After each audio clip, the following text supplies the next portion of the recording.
Dan jika aku bilang padamu bahwa satu-satunya hal yang menghalangi perubahan total di dunia ini bukanlah masa lalu, bukan juga masa kini, bukan hanya keberuntungan, tetapi pikiranmu sendiri. Ya, kadang kita mendengar suara hati yang ragu, yang menolak, yang terus mengulang hal yang sama seperti biasanya, jika kita tidak berusaha menjadi versi baru dari diri kita. Tapi inilah kebenarannya. Kamu bisa berubah, meskipun ada bagian dalam dirimu yang menolak. Kamu bisa memprogram ulang pikiranmu, membangun kembali identitasmu, dan mengarahkan ulang takdirmu.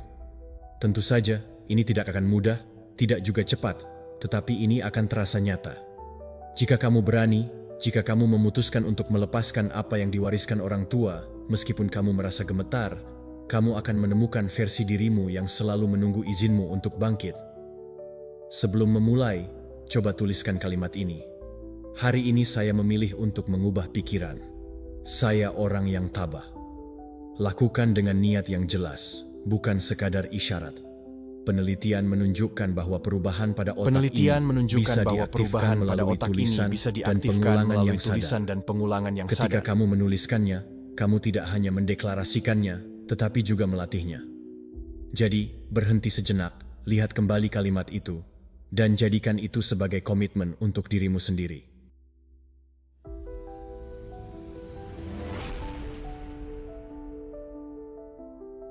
Pertama, pikiran dan emosi membentuk otakmu. Pilihlah dengan hati-hati. Setiap hari kamu bangun dan tanpa kamu sadari, kamu mengenakan setelan mental yang sama. Kamu berbicara hal yang sama pada dirimu sendiri. Kamu berpikir sama. Kamu merasakan hal yang sama.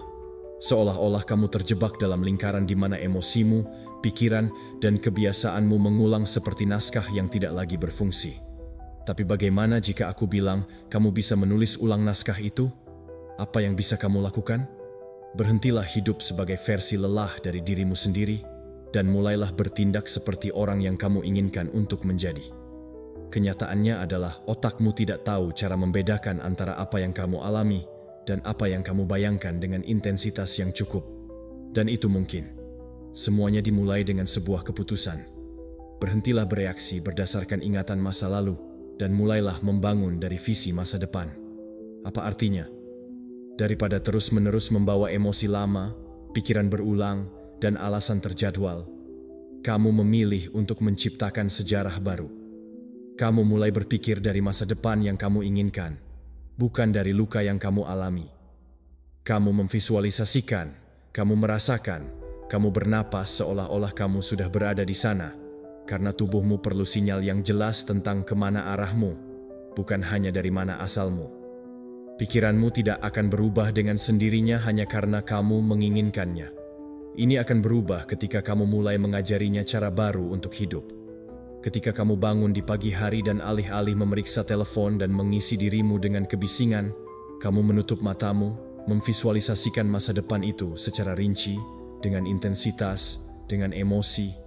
Bayangkan, kamu sudah berada di sana, bagaimana kamu berjalan, apa sikapmu, pikiran apa yang ada di dalam dirimu, karena semakin sering kamu mengulanginya, semakin nyata koneksi-koneksi di dalam otakmu. Dan ketika emosi masa depan lebih kuat dibandingkan dengan masa lalu, disitulah transformasimu dimulai. Kuncinya bukanlah menginginkannya lebih kuat, tetapi menjalani dengan cerdas. Ini adalah rahasia untuk mengubah hidup. Berhenti mengulang hal yang sama setiap hari, dan mulai bertindak seolah-olah hari itu sudah tiba. Otakmu mulai beradaptasi, keputusanmu akan sejajar, dan perilakumu akan tersusun ulang karena kamu berhenti menjadi korban masa lalumu dan mulai menjadi arsitek masa depanmu. Ini bukan sihir, ini neuroplastisitas. Ini adalah ilmu pengetahuan, dan semua ini adalah latihan. Menurut Stoikisme, kita tidak diperbudak oleh apa yang kita rasakan, tetapi oleh apa yang tidak kita pertanyakan. Epictetus berkata, bukan hal-hal yang membuat kita terganggu, tetapi pendapat kita tentang hal-hal tersebut. Artinya, dengan mengubah cara kamu menafsirkan hidupmu, kamu mengubah hidupmu juga. Jika kamu memutuskan setiap pagi untuk berpikir dengan jelas, memilih kebajikan, dan bertindak dengan tujuan, kamu mengubah duniamu internal, yang merupakan satu-satunya hal yang benar-benar dapat kamu kendalikan. Dan perubahan itu dimulai dengan visualisasi sadar. Lakukanlah setiap hari. Visualisasikan masa depan yang kamu layak dapatkan. Rasakan rasa syukur seolah-olah kamu sudah memilikinya. Latih otakmu untuk berhenti bertahan hidup dan mulai berkreasi. Tidak, kamu tidak perlu melihat hasilnya segera. Yang penting adalah konsistensi, pengulangan, karena setiap kali kamu mengulang keadaan mental dan emosional itu, kamu sedang mengukir jalur baru di otakmu. Dan semakin sering kamu berjalan di atasnya, semakin kuat, semakin terasa alami, semakin nyata. Banyak orang bangkit setiap hari dan mengulang keluhan yang sama, keraguan yang sama, ketakutan yang sama. Tetapi kamu tidak harus melakukannya. Kamu bisa melatih dirimu untuk merespons secara berbeda, berpikir secara berbeda, untuk hidup secara berbeda. Bagaimana? Sesuaikan tubuhmu dengan masa depan yang kamu visualisasikan, bukan dengan masa lalu yang membatasi. Biarkan bahasamu berubah, postur tubuhmu berubah, biarkan energimu berubah, karena ketika kamu berubah, segalanya di sekitarmu mulai merespons dengan cara yang berbeda. Jangan menunggu momen yang sempurna. Tidak, kamu tidak perlu merasa termotivasi. Yang kamu butuhkan adalah ketentuan. Putuskan hari ini untuk menjadi pencipta keadaan pikiranmu, bukan budak dari keadaan pikiran itu sendiri. Kamu tidak memerlukan bukti lebih lanjut untuk memulai. Kamu adalah buktinya. Kamu adalah bukti nyata bahwa hal itu mungkin untuk memprogram ulang otakmu dengan pikiran baru, dengan emosi yang berbeda, dengan visi kuat yang mengangkatmu. Aku bersedia. Saat terbangun, bayangkan. Sebelum tidur, ucapkan rasa syukur seolah-olah kamu sudah memilikinya. Di siang hari, bertindaklah seperti versi masa depanmu. Karena jika kamu melatih pikiranmu untuk percaya, segera realitasmu harus beradaptasi. Semua berubah saat kamu berubah terlebih dahulu. Nomor 2, langkah pertama untuk mengubah kebiasaan adalah mengenali pola yang mendukungnya. Setiap hari, tanpa kamu sadari, kita mengulang pola yang sama. Kita berpikir sama, kita bereaksi sama, kita jatuh ke dalam siklus yang sama, bukan karena kita menginginkannya, tetapi karena otak kita diprogram untuk pengulangan. Hal yang familiar memberi kita rasa aman, bahkan jika itu menyakitkan, dan yang baru, meskipun baik, membuat kita takut. Tapi jika kamu tidak mempertanyakan pola-pola ini, mereka akan terus mengarahkan hidupmu tanpa kamu berpartisipasi dalam pengambilan keputusan. Transformasi sejati dimulai dengan tindakan kejujuran yang brutal. Amati dirimu tanpa membenarkan diri sendiri. Sadari bahwa ada cara berpikir, bertindak, dan merasakan yang tidak lagi melayani kamu, yang tidak membawamu kemana kamu ingin pergi. Inilah yang mereka sebut sabotase. Langkah pertama adalah mengenali. Mungkin ini menyakitkan, tetapi ini adalah hal yang paling membebaskan. Karena selama kamu tidak melihat pola-pola ini, kamu tidak akan dapat mengubahnya. Seseorang yang selalu membenarkan diri, yang menyalahkan lingkungan, yang berulang-ulang berkata, "Aku seperti ini," tidak akan berubah.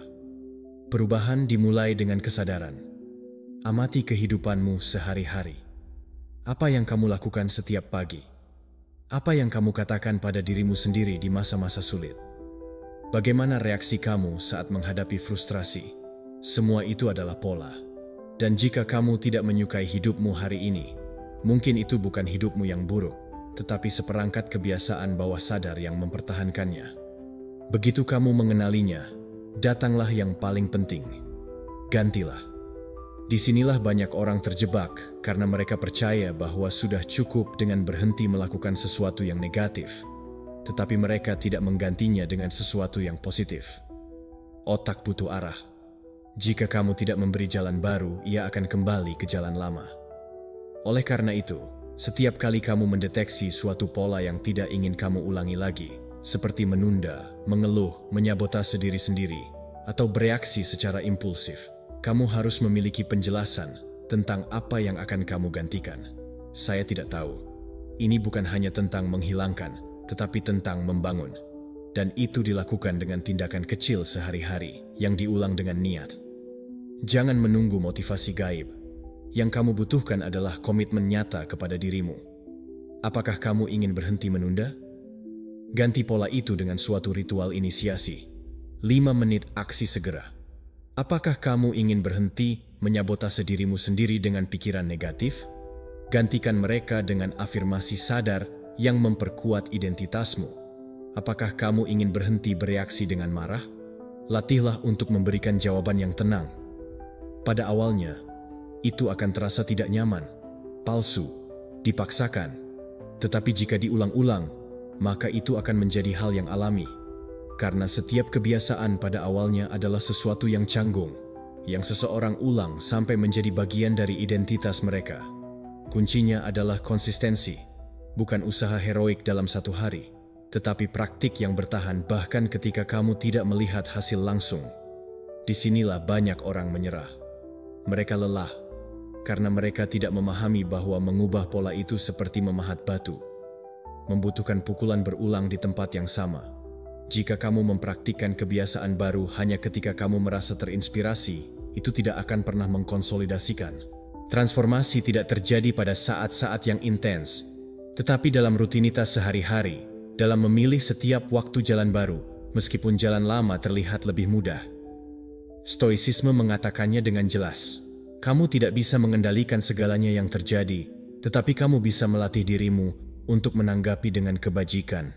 Epictetus mengajarkan bahwa kekuatan sejati ada pada bagaimana kamu memilih untuk bertindak, bukan pada apa yang dunia persembahkan kepadamu, dan itu termasuk kebiasaanmu sendiri.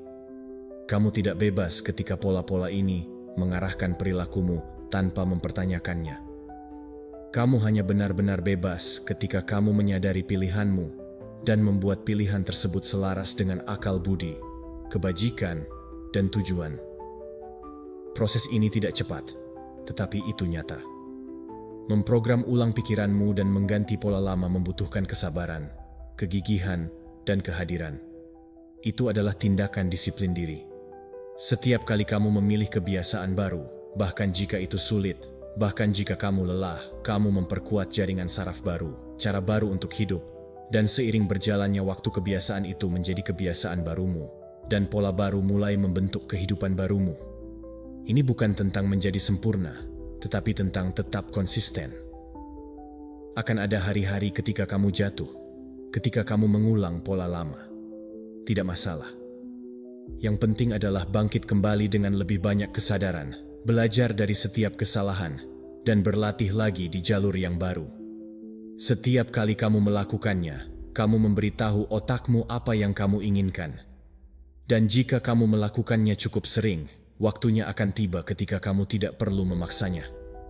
Itu hanya akan menjadi bagian dari dirimu, karena kamu sudah tidak lagi menjadi korban dari program lama, dan kamu akan menjadi pencipta versi barumu.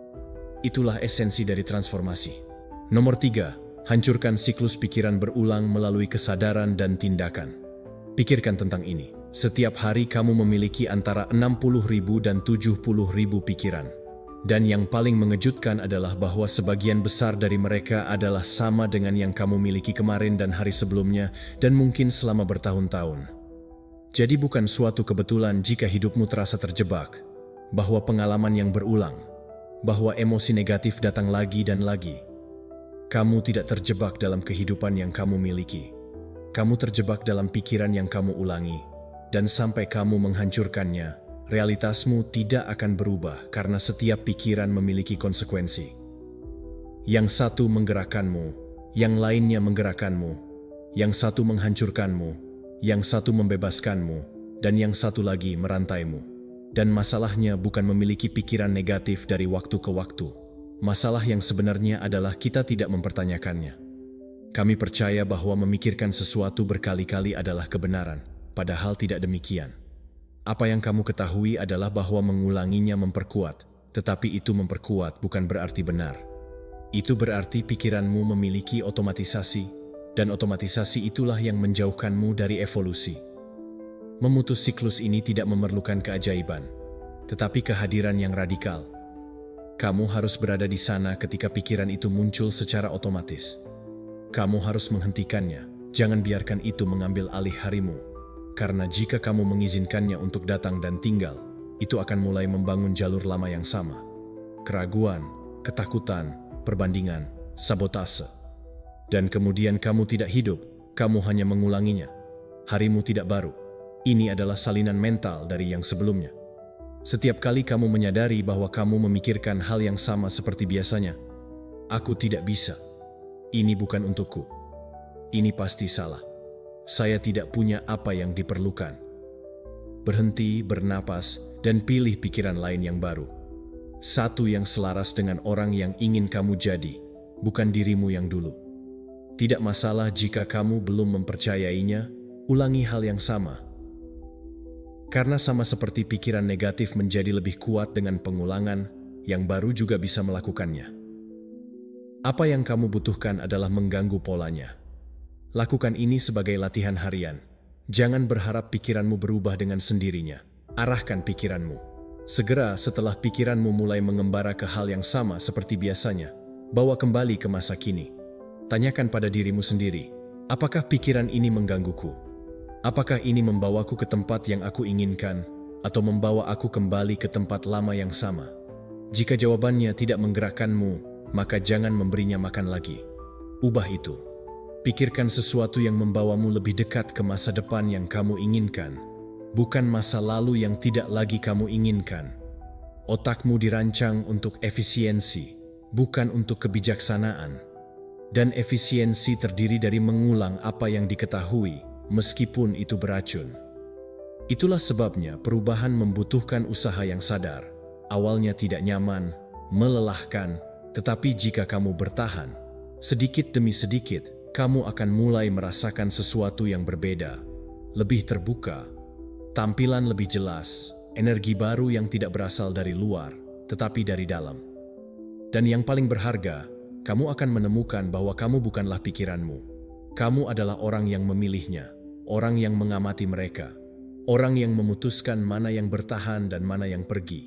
Dari Stoikisme, praktik pengendalian pikiran itu penting.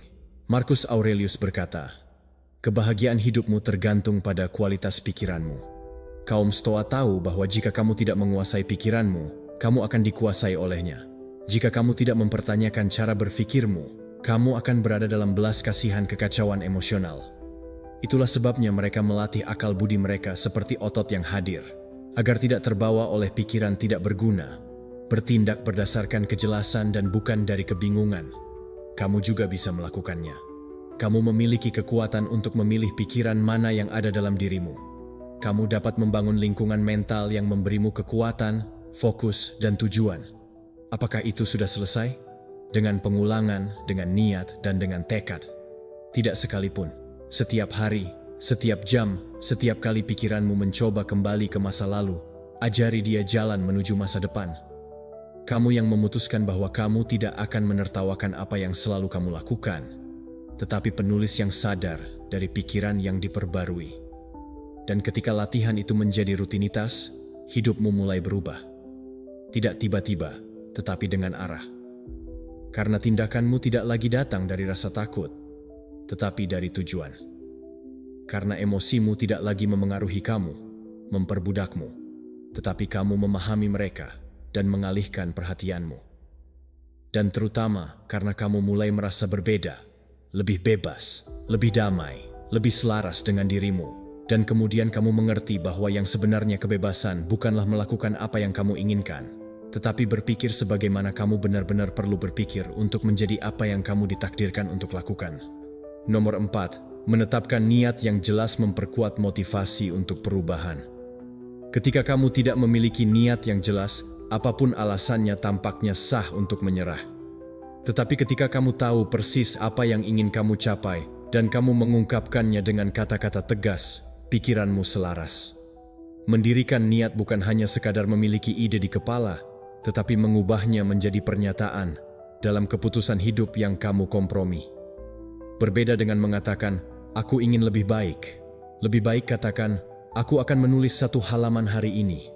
Berbeda dengan yang kupikirkan. Aku ingin mengubah. Apa yang harus saya katakan hari ini? Saya berlatih tanpa alasan. Kata-kata memiliki kekuatan. Ketika kamu menggunakannya dengan sengaja, mereka berubah menjadi tindakan. Terkadang kamu tidak kurang motivasi, tetapi kurang kejelasan, karena apa yang tidak didefinisikan akan diencerkan. Tidak, kamu tidak bisa bergerak menuju sesuatu yang belum kamu formulasi secara tepat. Oleh karena itu, setiap kebiasaan, setiap perubahan yang ingin kamu bangun, kamu harus memulai dengan niat yang dirumuskan secara sadar. Dan tidak cukup hanya memikirkannya saja. Tuliskan, katakan dengan suara keras, lihat dirimu di cermin, dan ulangi. Tindakan sederhana itu menciptakan sinyal yang kuat untuk pikiranmu. Itu memberitahu bahwa ada arah, bahwa ada tujuan, dan bahwa kamu yang bertanggung jawab. Hari-hari yang sulit bukanlah alasan, tetapi bukti. Dan disitulah niatmu yang paling dibutuhkan. Mudah untuk konsisten ketika kamu terinspirasi, tetapi ketika kamu lelah, bosan, atau penuh keraguan, yang menopangmu bukanlah motivasi, melainkan niat yang kamu tanam sebelumnya, yang kamu tulis, yang kamu ulangi, yang kamu pilih saat kamu berkomitmen kepada dirimu. Niat itu berfungsi sebagai jangkar, semacam pengingat dalam hati. Ini penting bagi saya, meskipun hari ini tidak terlihat demikian. Setiap kali kamu merasa ingin menyerah, lakukan ini. Ambil selembar kertas dan tuliskan tujuanmu. Bahkan jika kamu sudah mengetahuinya, bahkan jika kamu sudah mengulanginya 1000 kali, tulislah seolah-olah itu adalah pertama kalinya. Hari ini saya bergerak. Hari ini saya disiplin. Hari ini aku memutuskan untuk maju. Tulisan itu mengaktifkan daerah otakmu yang terkait dengan pengambilan keputusan dan mengulanginya dengan lantang. Kamu memperkuat jaringan saraf yang menghubungkan keinginanmu dengan tindakan. Ini bukan tentang membantu diri sendiri secara kosong. Ini diterapkan ilmu saraf dengan niat yang sadar. Komitmenmu tidak diukur dari apa yang kamu lakukan ketika semuanya baik-baik saja, tetapi dari apa yang kamu putuskan untuk dilakukan ketika tidak ada seorang pun yang melihatmu. Dan semua yang ada dalam dirimu menginginkan kembali. Pada saat itu, niat yang jelas adalah alatmu yang paling ampuh. Jadikanlah itu sebuah kebiasaan. Setiap besok, sebelum memulai hari, nyatakan niatmu bukan sebagai keinginan yang jauh, tetapi sebagai keputusan saat ini. Katakanlah, hari ini saya akan konsisten. Hari ini saya fokus pada kemajuan. Hari ini saya tidak akan menyerah. Dan lakukanlah meskipun terdengar berulang-ulang, karena pengulangan itu menciptakan identitas. Dan identitas adalah yang memegang kebiasaan itu. Sikap tabah mengajarkan bahwa kehidupan dibangun dari dalam keluar, bahwa bagian luar tidak mendefinisikanmu, tetapi niat internalmu. Epictetus mengatakan bahwa kamu tidak dapat mengendalikan peristiwa, tetapi kamu dapat memutuskan bagaimana membalas. Jawaban itu tidak datang begitu saja. Kemungkinan besar itu berasal dari latihan mentalmu. Dan pelatihan itu dimulai dengan niat yang kuat. Keinginan yang diungkapkan yang memandu perhatianmu dan memperkuat pengendalian diri. Menjadi stoik bukanlah menekan. Itu berarti mengarahkan. Itu adalah bertindak dari awal yang jelas, bukan dari emosi yang lewat. Niat yang jelas ini juga melindungimu dari penipuan diri sendiri, karena mudah untuk mengatakannya, aku sedang mencoba berubah. Tetapi jika kamu tidak mengingatnya setiap hari apa yang kamu pilih, kamu akan dibiarkan terbawa oleh kenyamanan. Niatmu berhadapan, menuntut koherensi dari dirimu. Ketika kamu menuliskannya dan melihatnya setiap hari, kamu tidak dapat lolos darinya dengan mudah. Itu memaksa kamu bertanya pada dirimu sendiri, apakah saya hidup hari ini sesuai dengan apa yang saya katakan ingin? Pertanyaan itu adalah awal dari transformasi, dan jangan meremehkannya sebagai hal kecil. Sebuah kalimat yang ditulis di pagi hari dapat mengubah seluruh harimu. Sebuah pernyataan yang diucapkan dengan keyakinan dapat menyela rangkaian pikiran negatif. Pernyataan yang tegas dapat membantu kamu bangkit dari sofa saat kamu sudah memutuskan untuk tidak melakukan apapun. Niat itu bukanlah sebuah janji di udara. Itu adalah sebuah perjanjian dengan dirimu. Dan semakin banyak kamu memperbarui, semakin kuat komitmenmu, semakin sulit untuk melanggarnya, dan akan lebih alami untuk melanjutkan. Pada akhirnya, itulah yang membedakan mereka yang berhasil berubah dari mereka yang hanya menginginkannya. Bukan kekuatan dari kemauan yang tak terbatas, tetapi kejelasan sehari-hari adalah kebiasaan untuk menegaskan kembali apa yang ingin kamu jadi. Ini adalah praktik yang terus-menerus untuk menyatakan tujuanmu. Bahkan jika kamu tidak merasakan emosi yang terlibat, karena tidak ada kamu perlu merasa termotivasi untuk bertindak, kamu harus memiliki tekad. Dan setiap kali kamu menegaskan dengan niat apa yang akan kamu lakukan, tidak hanya memprogram pikiranmu, kamu mengingatkan dirimu sendiri bahwa kamu mampu untuk patuh, dan itu mengubah segalanya.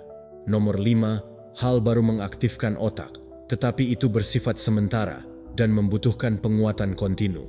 Setiap kali kamu memulai sesuatu yang baru, otakmu menyala seolah-olah kamu akan menemukan harta karun. Kamu merasa motivasi, antusiasme, dorongan. Energi awal itu nyata, itu adalah dopamin. Itu adalah respon kimia alami otak dalam menghadapi hal baru. Tetapi semangat itu tidak bertahan lama. Setelah beberapa hari atau minggu, itu akan menghilang. Dan di sanalah sebagian besar orang gagal karena mereka mencampurkan motivasi dengan komitmen, karena mereka berharap bahwa percikan itu bertahan selamanya. Tetapi hal baru hanyalah sebuah gerbang. Apa yang membangun perubahan adalah apa yang kamu lakukan setelah melewatinya. Ketika kamu memulai kebiasaan baru, kamu tidak hanya membuat keputusan, kamu benar-benar mengajarkan otakmu cara baru untuk beroperasi. Kamu sedang mengukir jalan yang tidak ada sebelumnya. Dan proses itu lambat, fisik, dan berulang-ulang. Tidaklah cukup hanya melakukan sesuatu 2 atau 3 kali dan menunggu hasilnya. Apa yang benar-benar berubah adalah ketekunan harianmu. Pengulangan dengan maksud, usaha yang berkelanjutan, bahkan ketika itu tidak lagi menarik, karena disitulah semuanya dimulai pemrograman ulang. Dopamin memberi kamu dorongan untuk memulai, tetapi disiplin membawamu ke akhir, dan disiplin itu dilatih. Itu tidak lahir dari kemauan yang tak terbatas, tetapi dari strategi yang jelas, tetap konsisten, dan tingkatkan tantangan secara bertahap. Maksudku, bukan hanya melakukan hal yang sama berulang-ulang, tetapi melakukannya dengan lebih sadar, lebih sulit, dengan lebih banyak kehadiran. Beginilah cara kamu menjaga koneksi saraf tetap aktif. Beginilah cara mencegah kebiasaan mendingin, membiarkan pikiranmu kembali ke pola lama, dan antusiasme itu awal menjadi terlupakan. Pikirkanlah dalam keterampilan apapun yang kamu pelajari. Membaca, menulis, mengemudi, berlatih. Awalnya baru, kemudian sulit, lalu otomatis. Proses yang sama terjadi dengan kebiasaan apapun. Perbedaannya adalah, banyak orang terkadang mengharapkan perubahan akan terjadi langsung, tetapi kenyataannya tidak demikian. Semua perilaku baru perlu diperkuat selama berhari-hari, berminggu-minggu, atau bahkan berbulan-bulan untuk menjadi bagian dari dirimu. Ya, kamu keluar di fase tengah. Kamu kehilangan pekerjaan saraf yang telah kamu lakukan. Tetapi jika kamu bersikeras, jika kamu bertahan, jaringan itu menguat, dan suatu hari tanpa menyadarinya, kamu tidak perlu lagi memaksanya. Kamu melakukannya saja. Disinilah stoikisme memberikan pelajaran petunjuk. Kaum Stoa tidak hidup sesuai dengan emosi sesaat, tetapi menurut akal sehat dan berlatih. Epictetus berkata, tidak ada hal hebat tercipta dengan segera. Semua yang berharga membutuhkan pengulangan, pelatihan, dan temperamen. Itulah sebabnya mereka mempraktikkan disiplin diri sebagai seni. Mereka tidak berharap untuk merasa terinspirasi setiap hari. Mereka bertindak berdasarkan komitmen. Mereka tahu bahwa pertumbuhan sejati terjadi ketika kamu melakukan hal yang benar, bahkan ketika kamu tidak menyukainya. Dan prinsip itu berlaku secara kuat dalam konsolidasi kebiasaan baru. Untuk menerapkan ini dalam hidupmu, kamu perlu memahami bahwa kebiasaan itu tidak dipasang dalam satu tindakan, tetapi dalam banyak tindakan yang berurutan. Buatlah sistem, tetapkan rutinitas, pertahankan frekuensi, dan kemudian mulai tingkatkan tingkat kesulitan. Jika kamu baru mulai berlatih, jangan selalu melakukan hal yang sama. Tingkatkan beratnya, ubah kecepatannya, tambahkan kompleksitas. Jika kamu sedang bermeditasi, jangan ulangi praktik yang sama tanpa variasi. Tingkatkan waktu, perdalamlah perhatianmu, jelajahi teknik baru. Beginilah cara kamu menjaga pikiranmu tetap aktif dan jaringan saraf yang berkembang. Dan ketika kamu merasa emosimu hilang, ingatlah, itu bukan berarti kamu telah kehilangan minat. Itu adalah otakmu yang membutuhkan stimulus baru dalam jalur yang sama. Berikan sesuatu yang lebih menuntut, sesuatu yang lebih menantang. Jangan menyerah. Sesuaikan, berkembang, terus bergerak. Karena stagnasi tidak datang dari kebiasaan, tetapi dari tidak memberinya makan dengan tujuan dan variasi. Dan jika kamu belajar untuk mendukung diri sendiri saat kebaruan memudar, kamu menjadi kuat, karena saat itu kebiasaan berhenti tergantung pada bagaimana kamu merasa, Dan itu mulai tergantung pada siapa kamu memutuskan untuk menjadi. Jangan meremehkan pentingnya mengikuti, bahkan jika tidak ada emosi. Setiap kali kamu bertindak tanpa keinginan, tetapi dengan niat, kamu memperkuat karaktermu. Dan setiap kali kamu memegang kebiasaan baru yang melampaui hal baru, kamu sedang membangun versi baru dirimu sendiri, versi yang lebih stabil, lebih tegas, lebih berkomitmen. Kamu tidak membutuhkan lebih banyak dopamin, kamu membutuhkan lebih banyak struktur, lebih banyak latihan, lebih banyak kesabaran, karena perubahan bukanlah suatu peristiwa, melainkan suatu proses. Dan jika kamu menghormatinya, jika kamu mendukungnya, jika kamu menjalani setiap hari dengan kejelasan, proses itu akan membawamu tepat ke tempat yang ingin kamu capai. Nomor 6, hari dimulai dengan menghormati ritme alami otakmu. Tubuhmu bangun lebih awal daripada pikiranmu. Oleh karena itu, hal terburuk yang bisa kamu lakukan saat membuka matamu adalah membombardir dirimu dengan kebisingan, pemberitahuan, dan gangguan. Otak membutuhkan irama. Ini tidak dirancang untuk melompat dari tidur nyenyak hingga hiperaktif dalam sekejap. Ada sistem biologis yang mengatur kebangkitanmu, kortisol, hormon yang banyak dikaitkan dengan stres, tetapi sebenarnya bertugas mengaktifkan energimu. Dalam jam pertama hari ini, jika kamu menghormatinya, kamu akan merasa fokus. Jika kamu mengganggu proses ini, kamu akan hidup dengan menyeret segalanya secara mental sepanjang hari. Selama beberapa menit pertama bangun, otakmu mulai mengatur. Kortisol mulai meningkat secara alami, mempersiapkan sistem sarafmu, perhatianmu, motivasimu. Seolah-olah biologi kamu mengatakan, "Ayo, ini saatnya untuk mengaktifkan dirimu." Tetapi apa yang biasanya kita lakukan? Pertama, kami mengambil telepon, memeriksa pesan, mengisi diri kita dengan kebisingan eksternal sebelum memberi ruang internal untuk diri kita. Itu adalah kebiasaan yang tampaknya tidak berbahaya, tetapi mengganggu proses alami dan menghasilkan goncangan informasi yang tidak siap diterima oleh pikiranmu. Dan kecelakaan itu meninggalkan jejak kebingungan, kelelahan, dan kecemasan yang menemanimu selama berjam-jam. Itulah sebabnya sangat penting untuk memulai hari dengan menghormati ritme alaminya. Ini bukan tentang menjadi sempurna atau memiliki rutinitas 1 jam penuh ritual. Ini tentang melindungi menit-menit pertama, memberi dirimu waktu, membiarkan otakmu bangun dengan damai, teratur, tanpa terkejut, menghindari rangsangan yang tidak perlu. Bernapas dalam-dalam, minum segelas air, mengekspos diri terhadap cahaya alami, dan menggerakkan tubuhmu. Itu adalah tindakan sederhana, namun mendalam yang memulihkan. Karena kamu tidak hanya membangkitkan tubuhmu, kamu mengkomunikasikan kepada pikiranmu bahwa kamu siap untuk mengendalikan hari itu. Dan apa yang kamu lakukan pertama kali di pagi hari bukanlah detail yang tidak penting. Ini adalah nada yang kamu berikan pada kondisi pikiranmu.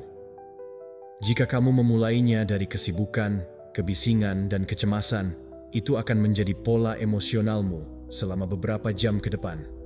Tetapi jika kamu memulai dengan niat, ketenangan, dan kejelasan, pikiranmu akan lebih terorganisir, energimu stabil, dan keputusanmu menjadi lebih sadar. Kamu tidak memerlukan motivasi yang ekstrim, kamu perlu arahan. Dan arah dimulai dengan bagaimana kamu bangun. Stoicisme juga membawa kita ingat bahwa cara kamu memulai hari mendefinisikan karakter yang kamu hadapi dalam hidup.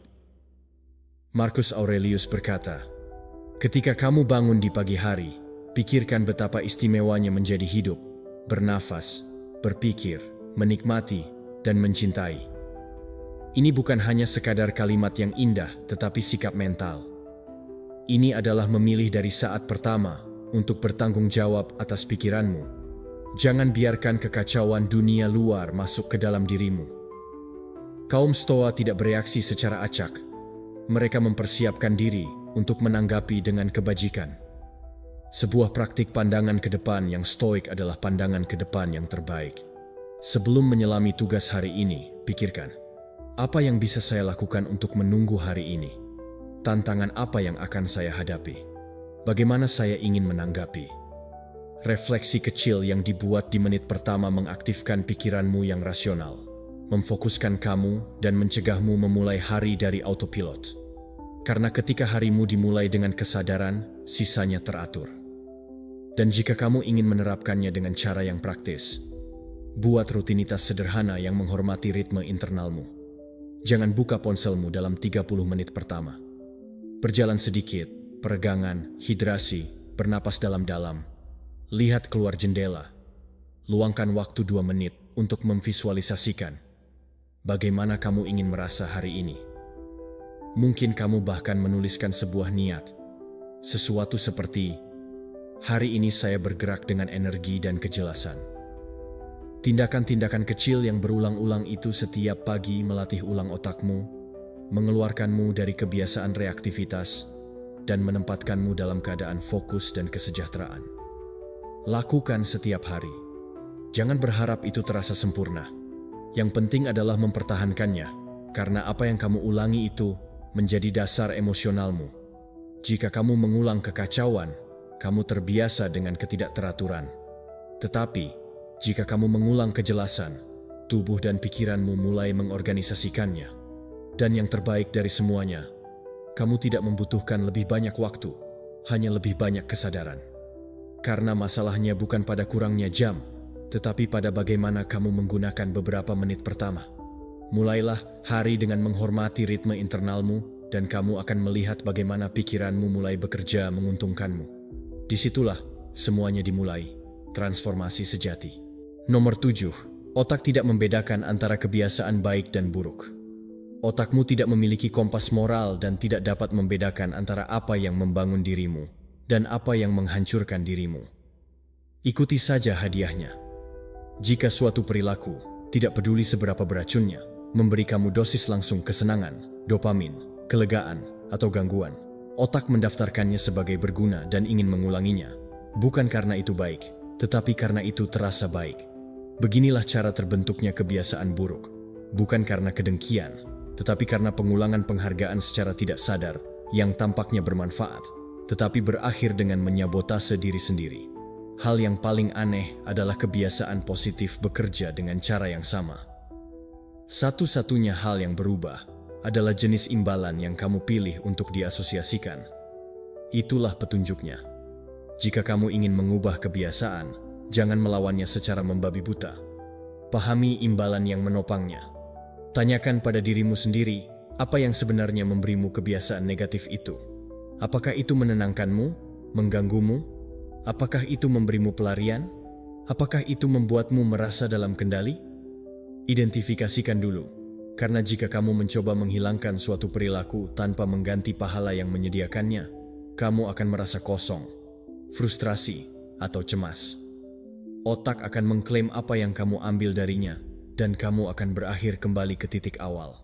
Tetapi jika, alih-alih menghapus, kamu menggantinya secara cerdas, semuanya berubah.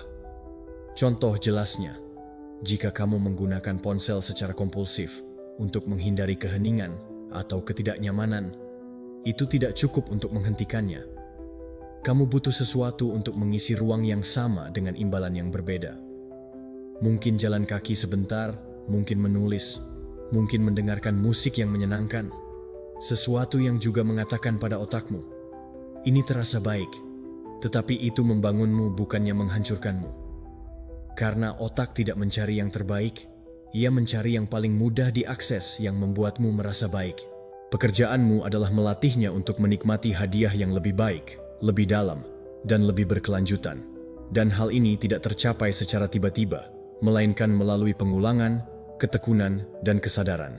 Karena apa yang dirasakan saat ini dipaksa dari waktu ke waktu menjadi otomatis.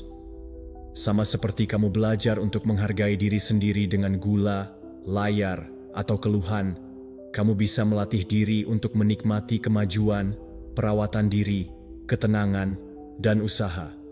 Tetapi kamu perlu melakukannya setiap hari, bukan dengan tekanan, tetapi dengan sengaja.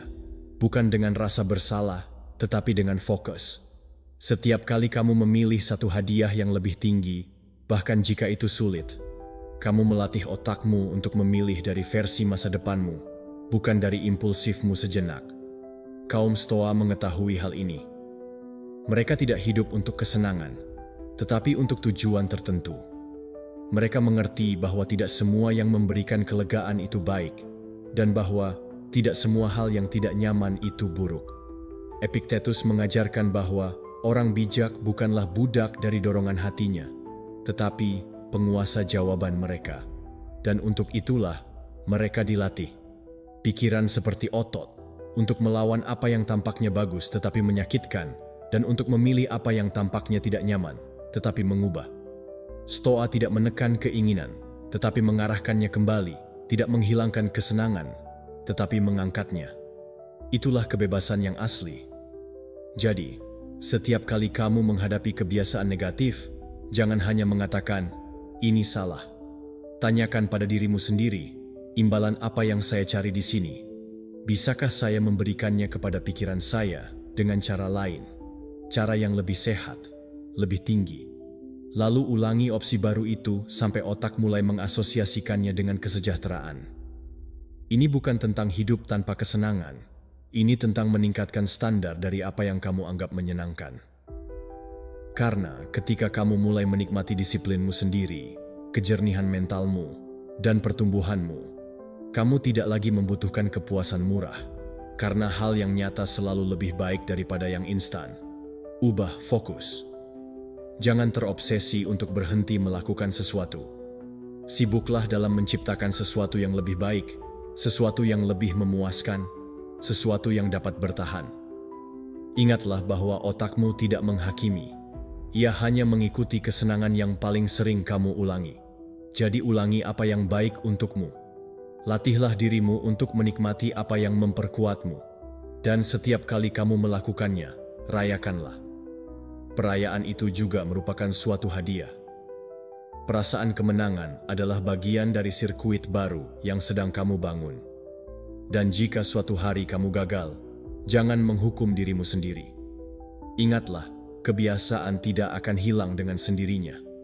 Ia akan tumbuh lebih kuat dengan setiap pengulangan. Mulailah lagi, pilihlah lagi. Berikan dirimu hadiah itu lagi yang baru. Karena jika kamu melakukannya cukup sering, pikiranmu akan beradaptasi, perilakumu akan berubah, dan tanpa disadari, kebiasaan itu, sebelum ia menguasaimu, akan menjadi sesuatu yang jauh, sesuatu yang tidak lagi kamu butuhkan. Karena kamu telah belajar untuk memilih sesuatu yang lebih baik, sesuatu yang lebih sesuai dengan siapa kamu sebenarnya dimaksudkan untuk menjadi. Nomor 8. Memodifikasi lingkungan mengurangi gesekan dan membuat peralihan lebih mudah.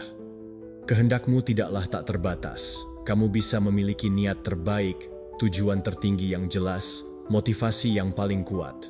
Tetapi jika lingkunganmu tidak selaras dengan apa yang ingin kamu capai, kamu akan terus gagal. Dan bukan karena kamu tidak mampu, tetapi karena kamu melawan gesekan yang tidak perlu. Perubahan tidak hanya bergantung pada kekuatan. Itu sangat tergantung pada apa yang ada di sekitarmu, karena lingkungan diam-diam membentuk keputusanmu setiap hari.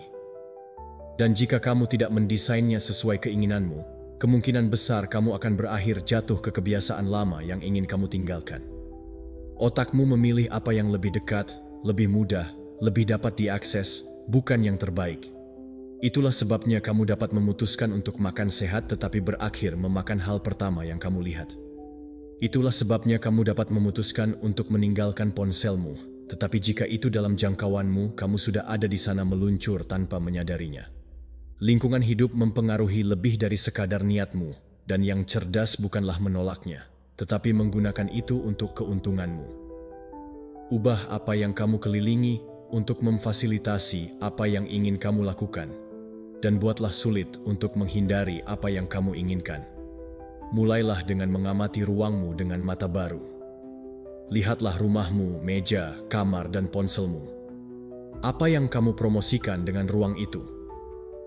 Seberapa mudahkah jatuh ke dalam gangguan? Seberapa mudah diaksesnya rangsangan negatif? Berapa banyak dukungan ada untuk kebiasaan yang ingin kamu bangun? Jika kamu memiliki makanan olahan dan buah-buahan dalam jangkauan tersembunyi, kamu sudah tahu mana yang akan kamu pilih. Jika kamu memiliki jaringan sosial di layar beranda ponselmu, kamu sudah tahu bagaimana kamu akan kehilangan fokus. Namun, jika kamu mengubahnya, meskipun tampaknya kecil, kamu melatih lingkunganmu untuk melayani kamu, bukan menyabotase kamu. Buatlah apa yang ingin kamu buat lebih mudah, lebih terlihat, dan lebih mudah diakses. Jika kamu ingin membaca lebih banyak, tinggalkan buku itu di bantal. Jika kamu ingin berolahraga, tinggalkan pakaian olahragamu yang sudah siap pada malam sebelumnya. Jika kamu ingin bermeditasi, buatlah sudut sederhana dan tenang yang mengundangmu untuk melakukannya. Jangan bergantung pada mengingatnya. Buat lingkunganmu mengingatkanmu, dan pada saat yang sama membuat apa yang ingin kamu hindari menjadi sulit. Hilangkan pemberitahuan yang tidak perlu. Jauhkan apa yang mengganggumu, simpan apa yang mengganggumu. Desain ulang sederhana itu memiliki dampak langsung pada perilakumu. Ini bukan sihir, ini strategi. Ketika kamu mengurangi gesekan, kamu mengurangi alasannya. Kamu tidak lagi membutuhkan meyakinkan dirimu setiap saat karena jalannya telah dipersiapkan.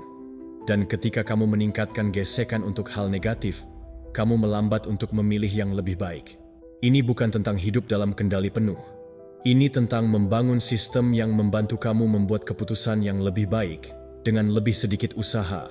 Karena apa yang diulang-ulang dalam suatu lingkungan yang dirancang secara sadar berubah menjadi kebiasaan. Dan kebiasaan baik dilatih dari waktu ke waktu menjadi identitas. Dalam stoicisme, pandangan ini penting. Bukan karena mereka berbicara tentang lingkungan fisik, tetapi karena segala sesuatu yang mempengaruhi pikiranmu harus diamati dengan cermat. Epictetus mengatakan, hindari apa yang memuaskan nafsumu, bukan apa yang menyenangkanmu. Bukan dengan kebencian, tetapi dengan jarak. Itu juga berlaku untuk lingkungan.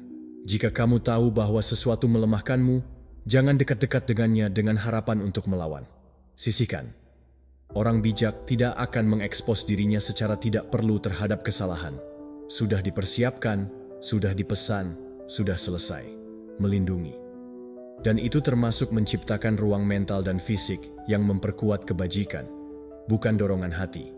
Karena pada akhirnya, apa yang kamu lakukan setiap hari bukanlah tindakan terisolasi, tetapi merupakan konsekuensi langsung dari sistem yang kamu buat atau yang kamu izinkan. Dan jika kamu belum secara sadar merancang sistem itu, orang lain atau sesuatu yang lain melakukannya untukmu. Perusahaan yang menciptakan kecanduan, jaringan sosial yang menarik perhatianmu, supermarket yang menempatkan hal-hal yang paling tidak sehat pada tingkat pandanganmu. Semua itu sudah dirancang untuk membimbingmu tanpa kamu sadari. Jadi, kamu memiliki dua pilihan. Atau kamu menerima desain itu dan hidup secara otomatis. Atau kamu mengambil kontrol dan merancang ulang lingkunganmu sesuai dengan apa yang ingin kamu bangun. Dan desain ulang itu dimulai hari ini. Kamu tidak perlu membuat perubahan besar. Sesuaikan saja hal-hal kecil yang diulang setiap hari. Ubahlah apa yang kamu lihat saat bangun tidur. Ubah apa yang kamu tinggalkan di mejamu. Ubah apa yang muncul di ponselmu. Ubah pesanan pilihanmu. Setiap modifikasi adalah sebuah pernyataan diam terhadap kemana kamu pergi. Dan semakin banyak kamu mengelilingi dirimu dengan tanda-tanda yang selaras dengan tujuanmu, semakin sedikit usaha yang kamu perlukan untuk terus maju. Karena lingkungan tidak hanya mengondisikan, ia juga dapat mendorongmu. Dan jika kamu menaruhnya di sisimu, transformasi menjadi tak terelakkan. Nomor 9, gunakan dopamin untuk mendukung penguatan perilaku baru. Otakmu digerakkan oleh penghargaan, bukan oleh logika, bukan oleh moral, bukan oleh niat baikmu. Ia didorong oleh dopamin. Zat ini adalah apa yang memberitahu sistem sarafmu, ini terasa enak, lakukan lagi. Dan jika kamu belajar menggunakannya dengan cara yang baik, kamu dapat mengubah perilakumu tanpa melawan dirimu sendiri. Karena yang kamu butuhkan bukanlah disiplin mentah, tetapi strategi cerdas yang membuat pikiranmu ingin mengulang apa yang kamu bangun. Yang kamu butuhkan adalah mengajarkan otakmu bahwa kebiasaan positif juga bisa menyenangkan. Setiap kali kamu melakukan sesuatu yang baru dan mengasosiasikannya dengan hadiah langsung, kamu menciptakan suatu sirkuit. Tidak masalah jika kebiasaan itu sulit, jika hasil akhirnya membutuhkan waktu.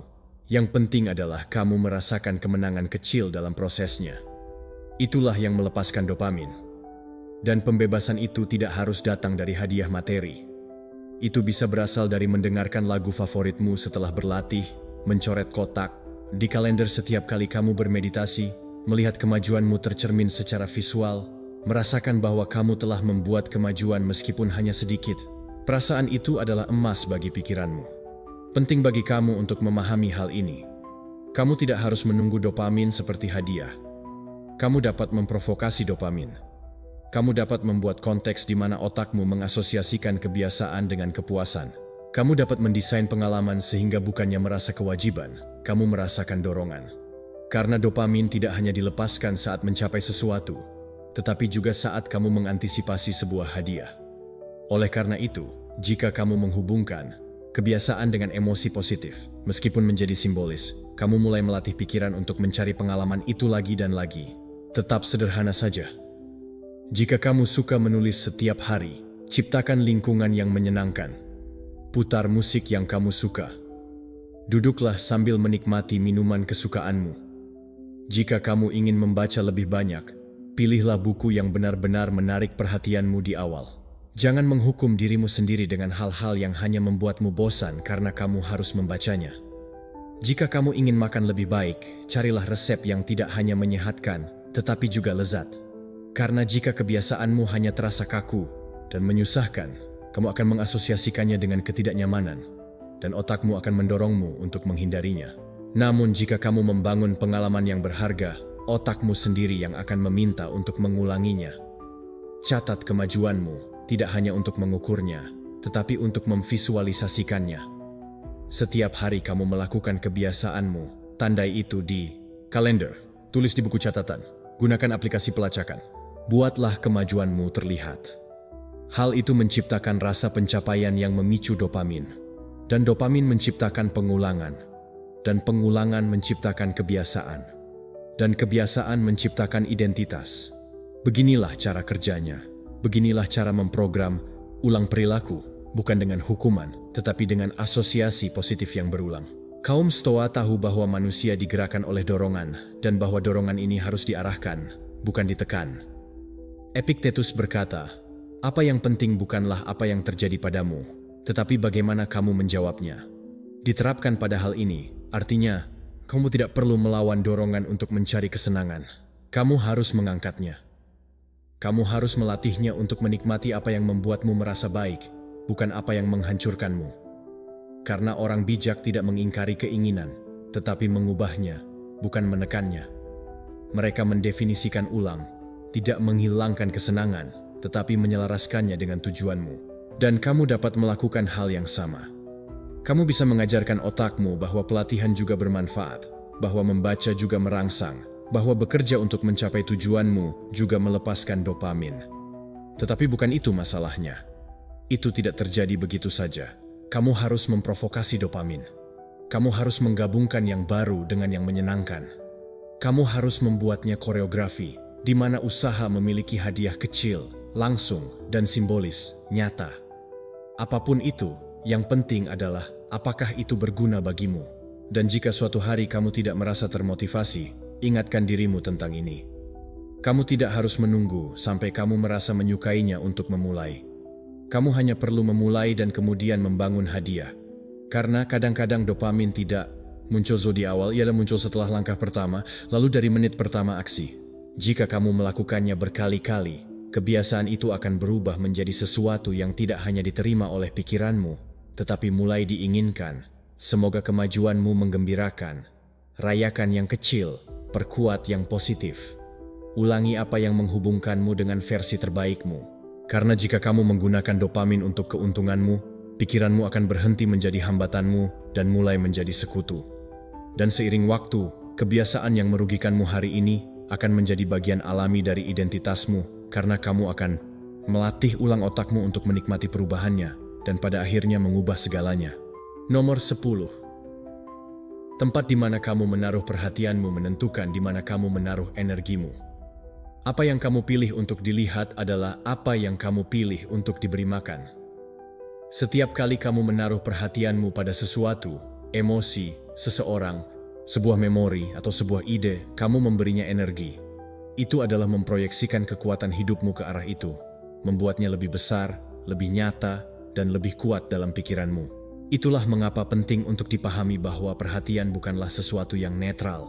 Itu adalah alat kreatif, kuas yang kamu gunakan untuk melukis realitasmu. Jika kamu mengarahkan kuas itu ke arah negatif, kamu memperkuat rantai yang ingin kamu putuskan. Tetapi jika kamu belajar untuk menariknya dan memfokuskannya pada saat ini, pada intinya, maka kamu mendapatkan kembali kekuatanmu. Sebagian besar orang tidak hidup di masa sekarang. Mereka terjebak dalam apa yang terjadi atau apa yang bisa saja terjadi. Memikirkan apa yang telah hilang darinya, dalam apa yang kurang darinya, dalam apa yang ditakutkannya.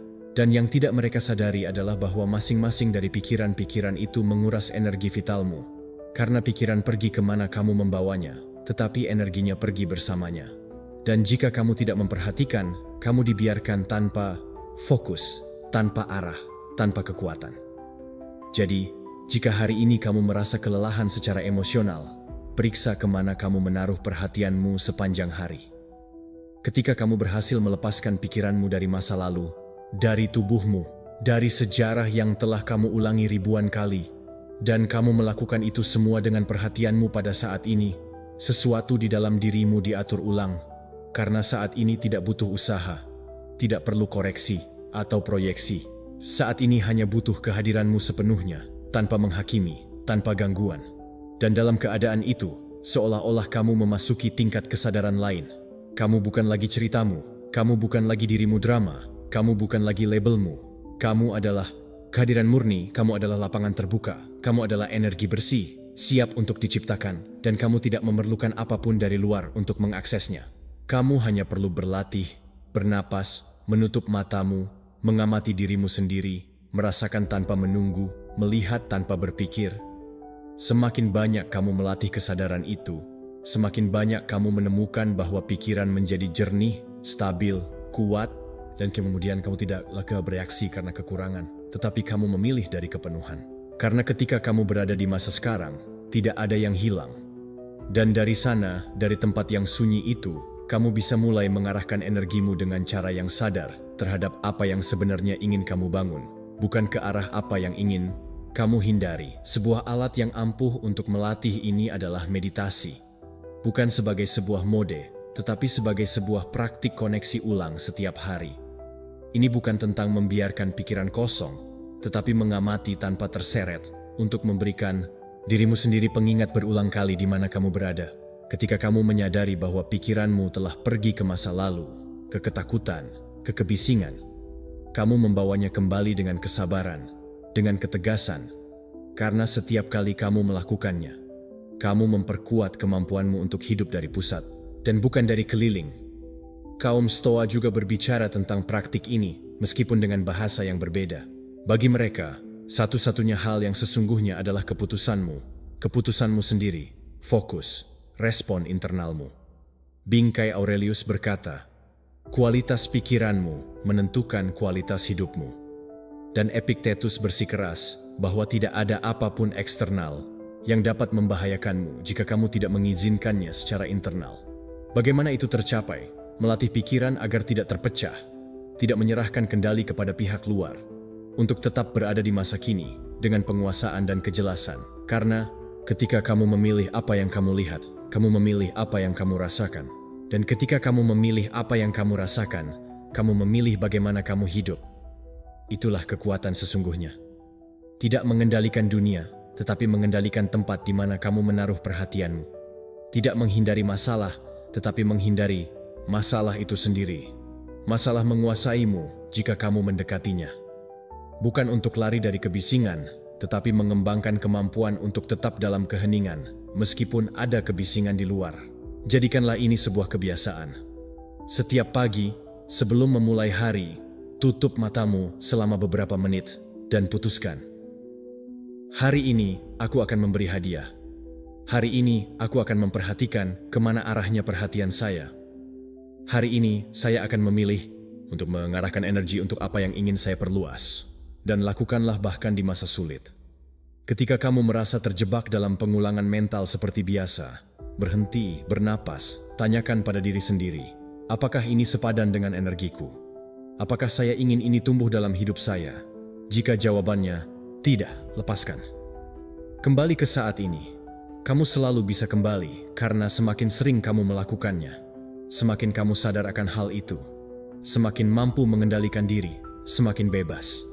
Dan maka kamu tidak lagi hidup dari reaksi, tetapi dari penciptaan. Kamu tidak lagi bertahan hidup hari ini. Kamu yang mendesainnya, kamu yang memilihnya, kamu yang menjalaninya dengan tujuan dan yang akhirnya mengubah. Bukan hanya apa yang kamu pikirkan, tetapi apa yang kamu. Karena di mana perhatianmu berada, disitulah energimu. Dan di mana energimu berada, disitulah realitasmu berkembang pesat. Nomor 11. Ketahui tipe otakmu untuk mengoptimalkan perawatan mentalmu. Tidak semua orang berpikir sama, tidak semua orang merasakannya setara. Yang terpenting, tidak semuanya membutuhkan hal yang sama untuk merasa baik. Itulah sebabnya, banyak orang merasa frustrasi ketika mereka mencoba menerapkan teknik produktivitas, meditasi, atau kebiasaan yang berhasil bagi orang lain, tetapi tidak bagi mereka. Bukan karena mereka melakukan sesuatu yang salah, tetapi karena mereka mengabaikan prinsip penting. Setiap otak memiliki cara beroperasi yang berbeda. Beberapa orang membutuhkan ketertiban dan struktur, yang lain membutuhkan kebebasan, beberapa bereaksi secara sensitif, yang lain dengan kekakuan atau kehati-hatian berlebihan. Memahami bagaimana otakmu bekerja adalah dasar untuk menjaga pikiranmu dengan bijak. Tipe otakmu bukanlah label yang membatasi, tetapi kunci yang membebaskan. Karena ketika kamu tahu, kamu bisa berhenti bertengkar dengan dirimu sendiri dan mulai membangun strategi yang benar-benar bekerja untukmu. Jika kamu adalah orang yang spontan, misalnya, mengikuti rutinitas yang kaku secara harfiah tidak akan membantumu. Kamu membutuhkan dinamisme, variasi, penyesuaian harian kecil. Di sisi lain, jika otakmu gigih, terlalu banyak perubahan dapat menghasilkan kecemasan dan apa yang kamu butuhkan adalah struktur, urutan, rutinitas yang jelas yang memberimu keamanan. Ketika kamu memahami hal ini, kamu berhenti memaksakan diri untuk mengikuti apa yang tidak cocok untukmu dan mulai menciptakan kehidupan yang lebih sesuai dengan dirimu. Otak yang sensitif, misalnya, menyerap lebih banyak informasi dari lingkungan emosional. Itu bukan kelemahan, itu adalah persepsi yang tinggi. Tetapi jika kamu tidak menyadarinya, kamu mungkin merasa kewalahan, terkuras, kehabisan tenaga, tanpa alasan yang jelas. Hal yang penting di sini bukanlah menjadi lebih kuat, tetapi untuk lebih melindungi energimu. Buatlah ruang tenang, atur waktu yang kamu habiskan di lingkungan yang pengap, dan letakkan batasan yang lebih jelas. Ini bukan mengisolasi diri, tetapi mengelola diri sendiri. Karena jika kamu tidak menjaga dirimu sendiri, pikiran yang sensitif akan menjadi terbebani dan mati. Dalam kasus otak yang berhati-hati, masalahnya bukanlah kurangnya keberanian, tetapi memiliki pandangan ke depan yang berlebihan. Mereka terus memproyeksikan skenario, menganalisis risiko, mencari keamanan. Tetapi jika kamu tidak menghadapinya dengan tindakan konkret, kamu akan terjebak dalam kelumpuhan analisis. Untuk otak-otak ini, yang paling menyembuhkan adalah bergerak, melakukan, bahkan jika ada rasa takut, membuat keputusan kecil setiap hari, menunjukkan kepada sistem saraf bahwa kamu dapat bertindak tanpa semuanya harus terkendali. Sedikit demi sedikit, pikiran akan rileks dan menjadi lebih percaya diri. Ada juga otak yang seimbang yang menggabungkan sedikit dari segalanya. Tetapi mereka bisa kehilangan kekuatan jika tidak memiliki tujuan yang jelas. Dalam kasus ini, tantangannya adalah untuk tetap fokus, pilih satu arah, dan pegang dengan jelas. Jangan menyebar melalui pilihan eksternal, tetapi perkuat identitas internal yang kuat. Semua ini hanya dapat dicapai melalui pengamatan. Kamu harus melihat bagaimana kamu bereaksi, bagaimana kamu memutuskan, bagaimana kamu mengisi ulang. Kamu harus mempelajari pola-pola dirimu sendiri tanpa penghakiman. Apakah kamu kewalahan dengan hal baru atau bosan dengan pengulangan? Apakah kamu butuh diam untuk berpikir atau gerakan untuk mengaktifkanmu? Apakah kamu terpengaruh oleh apa yang orang lain rasakan? Atau apakah kamu berhasil mempertahankan pusatmu dengan mudah? Semua jawaban itu memberimu petunjuk tentang jenis otak yang kamu miliki, dan semakin jelas kamu memilikinya, semakin bijaksana pilihanmu. Dari stoicisme, ide ini sejalan dengan awal dari mengenal diri sendiri. Epictetus mengatakan tidak ada yang lebih kuat daripada mengatur diri sendiri dengan kebijaksanaan. Dan mengatur dirimu sendiri tanpa berusaha keras adalah mengarahkan dirimu sesuai dengan sifatmu. Kaum Stoik tidak melawan apa yang ada, tetapi menyempurnakan, memahami batas-batasnya, dan menggunakannya untuk keuntunganmu. Beginilah cara kamu menemukan kebebasan di dalam. Beginilah cara kamu berhenti membandingkan dirimu dengan dunia dan mulai hidup damai dengan dirimu sendiri. Jadi berhentilah mencoba menjadi orang lain. Mulailah mempelajari pikiranmu sendiri dengan rasa hormat dan kesabaran. Cari tahu apakah kamu lebih logis atau emosional, lebih terstruktur atau intuitif, dan kemudian sesuaikan strategimu dengan kebenaran itu. Kamu tidak harus menyesuaikan diri dengan metode siapapun. Kamu perlu membangun jalur mentalmu sendiri dengan praktik yang memberimu energi, dengan lingkungan yang menyehatkanmu, dengan kebiasaan yang dapat kamu pegang. Lakukan sedikit demi sedikit. Sesuaikan apa yang kamu lakukan di pagi hari. Tinjau apa yang kamu konsumsi sepanjang hari. Ubah bahasa yang kamu gunakan untuk berbicara kepada dirimu sendiri. Setiap perubahan, tidak peduli seberapa kecilnya, adalah sebuah sinyal ke otakmu. Sebuah tanda yang mengatakan, "Saya mengerti Anda. Saya tidak menuntut Anda untuk menjadi orang lain. Saya menemanimu untuk menjadi lebih baik." Dan ketika pikiranmu menerima sinyal itu, ia akan santai, mengatur diri, dan mulai memberi dirimu versi terbaik. Karena otak tidak butuh kesempurnaan, ia hanya butuh pemahaman. Dan ketika kamu mengobatinya dari sana, semuanya mulai bekerja dengan lebih harmonis, lebih jelas dan lebih kuat. Nomor 12. Stres mempengaruhi langsung kesehatan kita dan ekspresi genetik. Tubuhmu mendengarkan setiap pikiran yang kamu miliki, setiap emosi yang kamu pegang, setiap kekhawatiran yang kamu bawa, setiap reaksi yang kamu ulangi, dan itu mengirimkan sinyal langsung ke sel-selmu. Dan sinyal-sinyal itu tetap tidak terlihat. Mereka mengubah cara tubuhmu bekerja. Itu bukan berlebihan, itu adalah biologi. Lebih dari 90% penyakit tidak disebabkan oleh gen yang cacat, tetapi oleh cara gen-gen ini merespons lingkungan. Salah satu faktor paling kuat dari lingkungan itu adalah stres kronis. Karena stres bukan hanya sekadar emosi, tetapi juga merupakan kimia. Ia adalah gangguan internal yang memengaruhi apa yang ada di lubuk hati terdalammu. Ketika kamu hidup dalam tekanan yang konstan, tubuhmu masuk ke mode bertahan hidup. Ia mengaktifkan hormon ketakutan, serangan, dan penerbangan. Dan ketika kamu berada di sana, kamu tidak bisa sembuh, kamu tidak bisa tumbuh, dan kamu tidak dapat membangun. Sistem kekebalan tubuhmu melemah, peradangan meningkat, pencernaan berubah, dan tidur menjadi terpecah-pecah. Tetapi hal yang paling serius adalah bahwa keadaan ini juga mengaktifkan gen tertentu dan menonaktifkan yang lain. Genetika merespons. Perasaanmu bukan hanya apa yang kamu warisi, tetapi bagaimana kamu memilih untuk hidup secara emosional setiap hari. Genmu tidak tertulis di batu. Memiliki kecenderungan, ya, tetapi bukan takdir yang tetap, yang menentukan apakah suatu predisposisi diaktifkan atau tidak adalah suasana yang kamu berikan. Dan suasana itu bukan hanya fisik, itu mental, emosional, dan energik. Jika kamu terus-menerus memikirkan masalah, mengulang pikiran-pikiran yang membawa malapetaka, terjebak dalam keadaan cemas, tubuhmu menafsirkannya sebagai ancaman nyata dan mulai bereaksi seolah-olah kamu berada dalam bahaya, bahkan jika kamu duduk tanpa bergerak. Keadaan waspada yang terus-menerus menjadi basismu, dan itulah yang menyakitkan.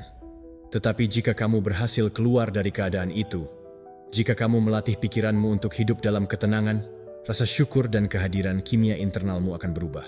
Sel-selmu menerima informasi lain, tubuh mulai beregenerasi, keseimbangan, dan gen yang sebelumnya diaktifkan oleh stres akan dimatikan saat diaktifkan berhubungan dengan penyembuhan, vitalitas, dan kesejahteraan. Ini bukan hanya perubahan suasana, hati, tetapi pemrograman ulang pada tingkat molekuler. Karena kamu tidak hanya dapat mengubah apa yang kamu pikirkan, tetapi juga apa yang tubuhmu ungkapkan. Bagaimana cara melakukannya? Dengan belajar untuk mengamati emosi-emosimu tanpa membiarkan dirimu terseret oleh mereka. Belajar untuk bernapas sebelum bereaksi, mengenali pemicu-pemicu yang ada, untuk mengambil keputusan sadar tentang apa yang kamu konsumsi secara mental, untuk berhenti sejenak, meskipun hanya beberapa menit, agar kamu dapat memilih jawaban yang berbeda. Karena ketika kamu memilih jawaban yang baru, kamu sedang mengubah kimia internalmu. Kamu memberitahu tubuhmu, kita tidak lagi dalam bahaya. Kita bisa sembuh. Dan sinyal itu sangat kuat. Alat dasar untuk hal ini adalah meditasi, bukan sebagai kemewahan yang esoteris, tetapi sebagai kebersihan mental. Setiap kali kamu menutup matamu, bernapas dalam-dalam, dan membawa perhatianmu ke masa kini, kamu mengurangi kortisol, melepaskan dopamin, dan menata ulang sistem sarafmu. Kamu tidak harus melakukannya dengan sempurna. Kamu hanya perlu melakukannya secara konsisten, karena tubuh belajar melalui pengulangan. Semakin sering kamu berlatih tenang, semakin alami hal itu jadinya. Ketika kamu kembali dan menghadapi masalah yang sama, kamu tidak lagi bereaksi sama, karena tubuhmu tidak lagi dikondisikan oleh stres, tetapi menuju stabilitas. Kaum Stoa juga membicarakan hal ini, meskipun dalam istilah yang berbeda. Mereka mengatakan bahwa bukan kejadian-kejadian yang mempengaruhi kita, tetapi bagaimana kita menafsirkan kejadian-kejadian tersebut. Epictetus mengajarkan bahwa kita tidak perlu khawatir tentang apa yang tidak tergantung pada kita, karena itu saja melemahkan jiwa. Dan Marcus Aurelius bersikeras bahwa jiwa menjadi kuat ketika ia belajar untuk tetap tenang di tengah kekacauan. Ketenangan itu bukan ketidakpedulian, itu adalah kekuatan internal. Ini adalah kemampuan untuk mengatur diri sendiri, bahkan jika dunia tidak berhenti. Dan saat ini, ilmu pengetahuan telah membuktikannya. Jika kamu mengendalikan kondisi pikiranmu, kamu mengendalikan biologi. Ini bukan tentang mengabaikan masalahnya, tetapi mengubah postur internalmu terhadap mereka. Latih dirimu untuk hidup dari keadaan di mana tubuh dan pikiranmu bisa berkembang. Bukan hanya sekadar bertahan hidup. Karena apa yang kamu pikirkan, apa yang kamu rasakan, dan bagaimana kamu memilih untuk bertindak setiap hari adalah apa yang membentuk kesehatanmu. Dan kamu memiliki kontrol yang jauh lebih banyak daripada yang kamu yakini. Ini adalah komitmen, bukan untuk kesempurnaan, tetapi untuk kesejahteraan. Karena ketenangan pikiranmu tidak hanya mengubah suasana hati, tetapi juga mengubah DNA-mu, mengubah cerita sel-selmu yang mereka tulis. Jika kamu memutuskan untuk menulis cerita yang berbeda, setiap sel tubuhmu akan mulai membaca skrip baru itu, dan seiring waktu, mengubah hidupmu dari dalam.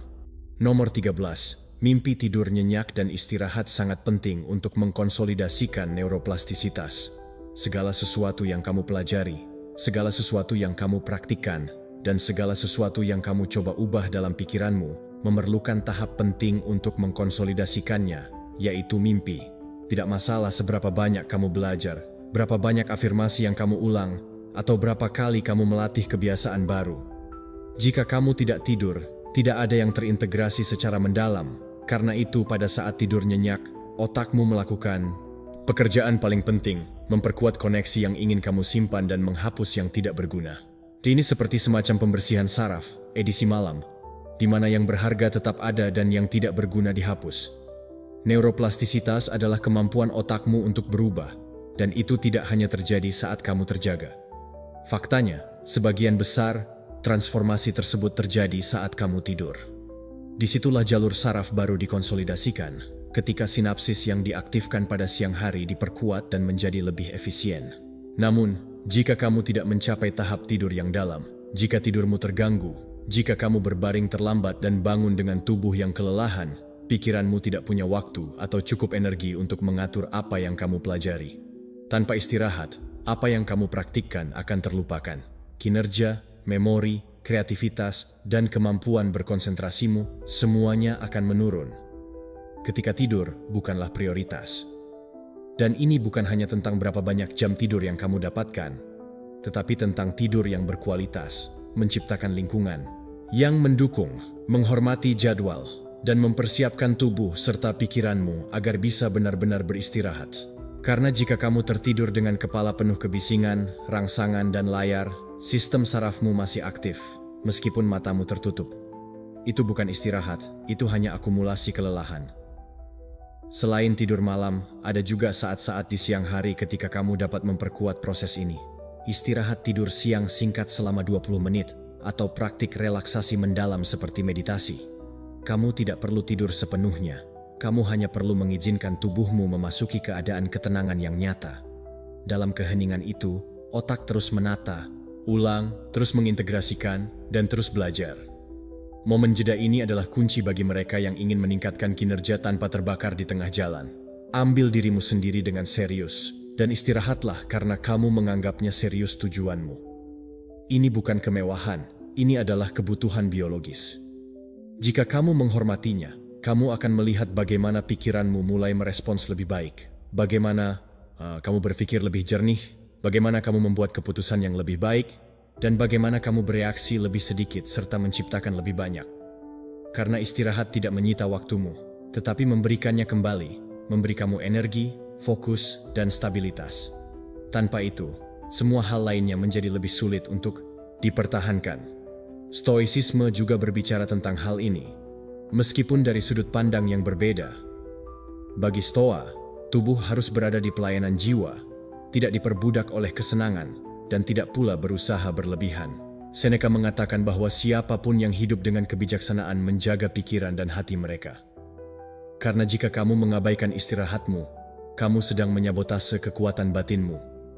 Kamu tidak dapat memiliki kejelasan filosofis jika kamu hidup dalam keadaan kelelahan. Kamu tidak bisa memiliki pengendalian diri jika kamu hidup dalam keadaan kelelahan konstan. Orang bijak, menurut Stoik, tahu kapan harus bertindak dan kapan harus berhenti. Tahu kapan harus maju dan kapan harus memulihkan energi, dan kamu juga bisa melatih dirimu dalam hal itu. Kamu dapat menjadikannya rutinitas tidur yang sadar. Matikan layar 1 jam sebelum tidur. Latihlah rasa syukur di malam hari untuk menenangkan pikiranmu.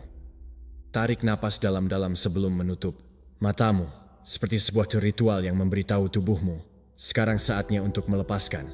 Sekarang saatnya untuk memperbaiki. Kamu dapat beristirahat secara sengaja pada siang hari, meskipun hanya sebentar.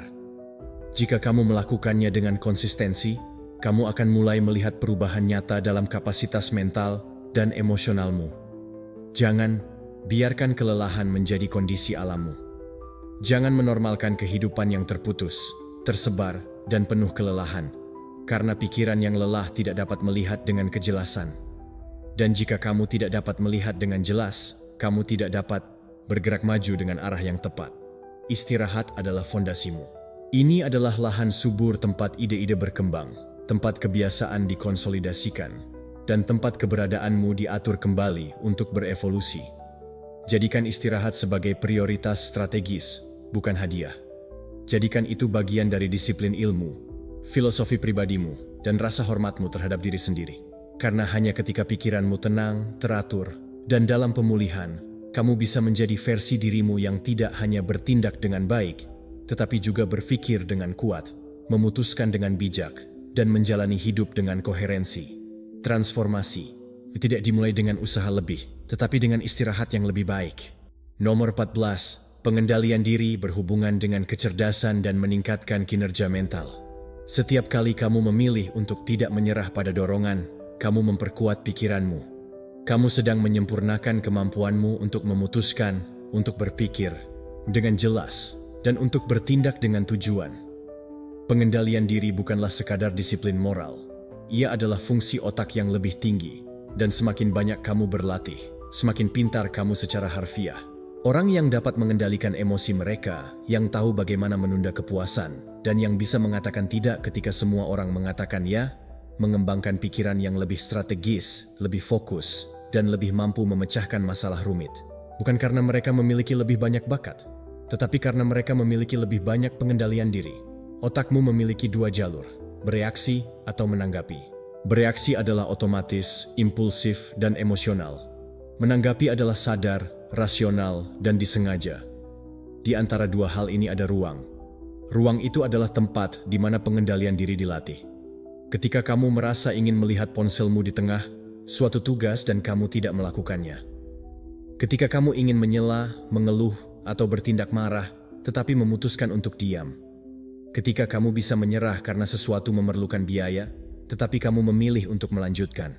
Setiap pilihan ini, meskipun tampaknya kecil, sedang mengasah kecerdasanmu. Dan ini bukanlah ide yang abstrak, ini telah dibuktikan secara ilmiah. Semakin banyak kamu dapat mengelola emosi, semakin efisien korteks prefrontalmu, area yang bertanggung Jawab untuk merencanakan, mengambil keputusan, dan beralasan. Kontrol emosi membebaskan sumber daya mental, mencegahmu menghabiskan waktu dalam pikiran yang tidak perlu, dan memungkinkanmu mempertahankan fokus, mengatur informasi dengan lebih baik, dan bertindak secara koheren dengan tujuanmu. Kecerdasan tidak hanya tentang mengetahui banyak hal, tetapi juga tentang mengetahui kapan untuk bertindak, kapan untuk menunggu, kapan untuk berbicara, dan kapan untuk diam. Yang paling penting adalah tahu bagaimana memilih jangka panjang daripada hanya mengikuti momen saat ini, dan itu dilatih setiap hari. Kamu tidak perlu menunggu situasi ekstrem. Kamu bisa memulainya dengan hal-hal sehari-hari. Jangan makan karena bosan, jangan membeli karena cemas, dan jangan bertindak impulsif. Setiap kali kamu menunda kepuasan dan memilih apa yang baik untukmu, dalam jangka panjang kamu memperkuat pikiranmu seperti saat kamu ingin melatih otot. Ini bukan penindasan, tetapi niat, karena pengendalian diri tidak menjauhkanmu dari apa yang kamu inginkan.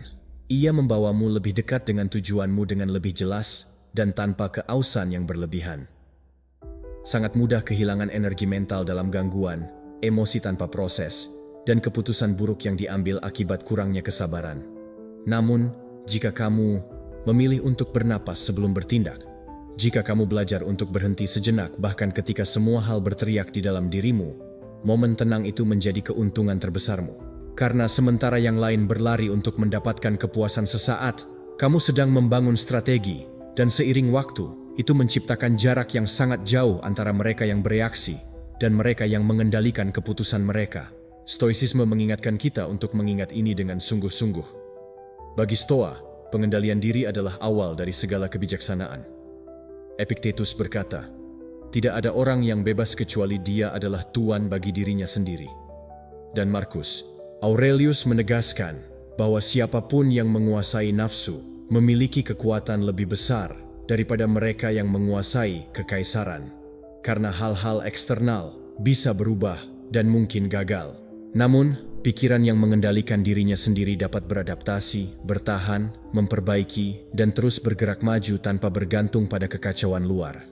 Menjadi stoik bukan berarti menghilangkan emosi. Itu tentang hidup dengan kemampuan untuk mengamati keinginanmu tanpa harus segera mematuhinya.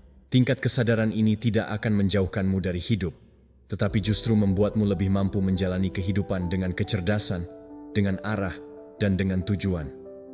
Karena hanya dia yang menguasai dirinya sendiri, dapat membangun kehidupan yang tidak bergantung pada dorongan hati saat itu. Terapkan ini sebagai praktik sehari-hari. Tanyakan pada dirimu sendiri selalu, apakah ini yang ingin saya lakukan? Apakah ini membawa saya lebih dekat ke visi saya? Atau hanya sekadar impuls? Aku memutuskan dengan kepala dingin atau bereaksi dengan emosi instan? Aku bisa menunggu, aku bisa memilih sesuatu yang lebih baik, meskipun butuh waktu lebih lama. Jika jawabannya iya, lakukanlah. Latihlah dirimu dalam detik jeda itu. Disitulah transformasimu dimulai, karena semakin kamu melatih pengendalian diri, semakin kuat pikiranmu. Dan pikiran yang kuat tidak hanya berpikir lebih baik, tetapi juga merasa lebih baik, bertindak lebih koheren, dan bereaksi dengan lebih moderat. Bukan karena ia kebal, tetapi karena ia tahu bagaimana memilih. Dan siapa yang tahu bagaimana memilih, tahu bagaimana bergerak maju. Dan siapa yang tahu bergerak maju ke arah tujuan, akhirnya membangun kehidupan yang bermakna, hasil dari kebebasan sejati di dalam. Nomor 15, pikiran kita bisa membuat kita sakit atau menyembuhkan kita. Tubuhmu mendengarkan setiap kata yang diulang-ulang oleh pikiranmu. Setiap pikiran yang kamu pegang tidak hanya memiliki efek emosional, tetapi juga efek fisik. Ilmu pengetahuan mengonfirmasinya. Pikiranmu tidaklah kosong, mereka adalah sinyal. Dan sinyal-sinyal itu menyebar ke seluruh sistem sarafmu, mengaktifkan hormon, mempengaruhi detak jantungmu, mengubah sistem kekebalan tubuhmu, memodifikasi pencernaanmu, dan mengubah energimu.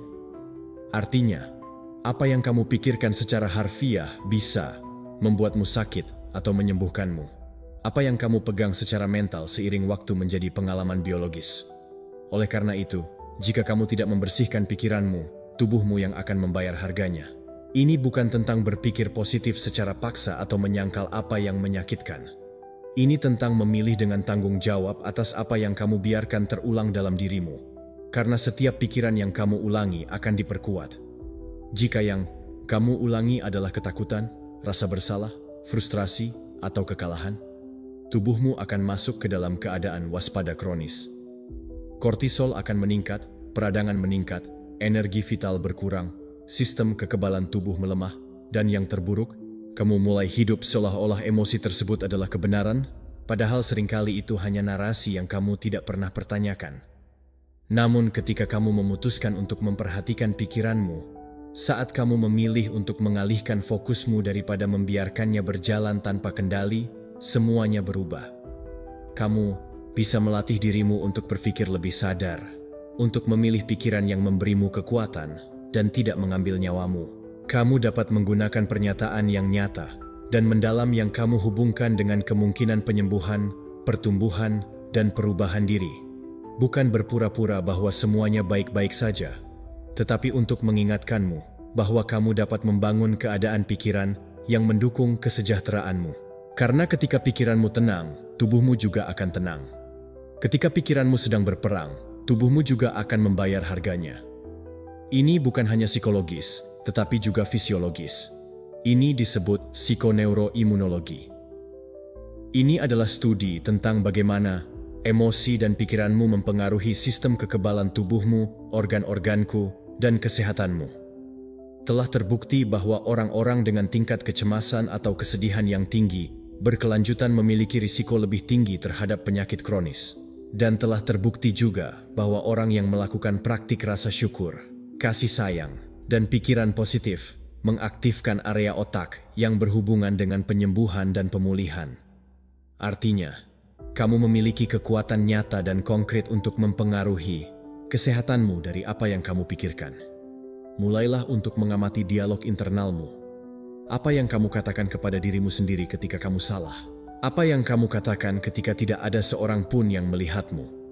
Cerita apa yang terus-menerus diulang oleh pikiranmu? Lalu tanyakan pada dirimu sendiri, apakah ini menyembuhkanku atau menyakitiku?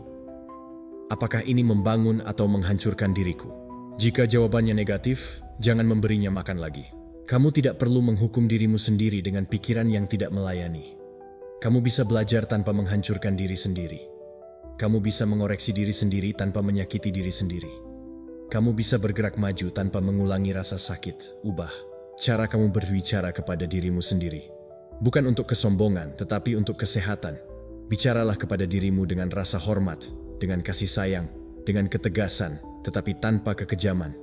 Ulangi apa yang kamu inginkan. Biarkan tubuhmu mengingat bahwa kamu cukup, bahwa kamu sedang belajar, dan bahwa kamu mampu. Sistem sarafmu membutuhkan pesan itu. Sel-sel tubuhmu membutuhkannya. Energimu membutuhkannya. Dan semakin sering kamu berlatih, semakin nyata hasilnya. Stoicisme juga mengajarkannya, meskipun tidak dengan istilah ilmiah, tetapi dengan kebijaksanaan. Marcus Aurelius menulis, kebahagiaan hidupmu tergantung pada kualitas pikiranmu. Dan Epictetus berkata, kita tidak terpengaruh oleh apa yang terjadi pada kita, tetapi oleh apa yang kita pikirkan tentang itu.